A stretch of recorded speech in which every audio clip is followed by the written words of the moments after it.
The third season of Wheel of Time is something that we've been waiting a long time to get to. This is based on the fourth book, The Shadow Rising, which is, was my favorite book and is many, many people's favorite book in the series.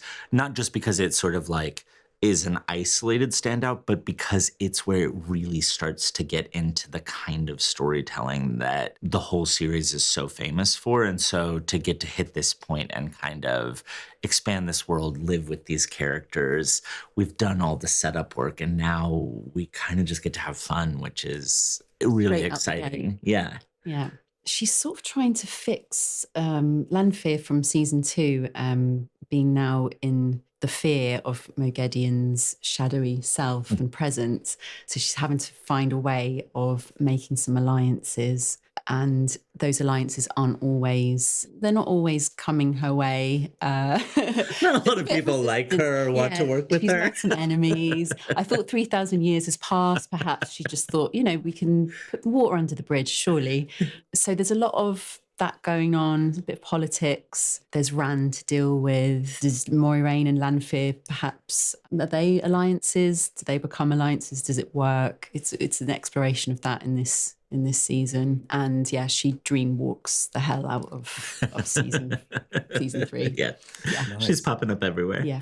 It's definitely evolved. The relationship with Rand has definitely evolved in the sense that he's also evolving. And he's growing his own opinions, I think. And this isn't good news for Lanfear, because the tricks she was up to in season 2 isn't working. That's somewhat frustrating. Except also something that she kind of likes, I think she likes when Rand isn't as easily manipulated. She likes his strength. Yeah. So you see, I think, a real deepening of their relationship this season, and her kind of meeting the real Rand, as he's figuring out who the real Rand is. So that I think they have quite a interesting relationship in season 3. I'm excited for people to see it. Because also she's also accepting of his darkness as well, and perhaps the others aren't. So that's interesting.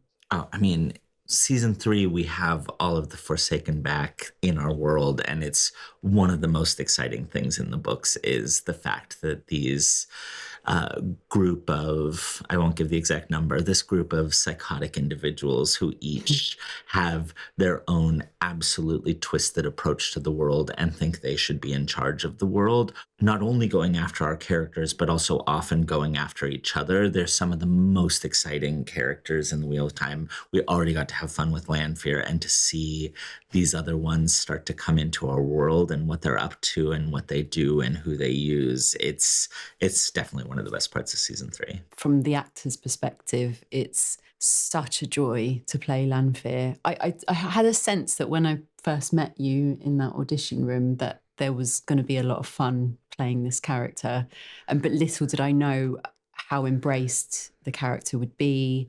I had no idea what I was getting myself into, and yeah, it's a great. Yeah, it's just a pleasure. There's so much content in the world right now, and so much of it, and amazing stuff, beautiful stuff that gets made, and people don't really get this chance to interact or talk about it. And so to be able to make something that, people watch and interact with and talk about, and, that every costume detail is going to have 50 people making a post about what it means and what they think it might mean, There's a lot of love there. It's so much. It's why we do what we do. We want people to watch it and engage with it. So I think we all feel really lucky to be involved with something that has such a big fan base.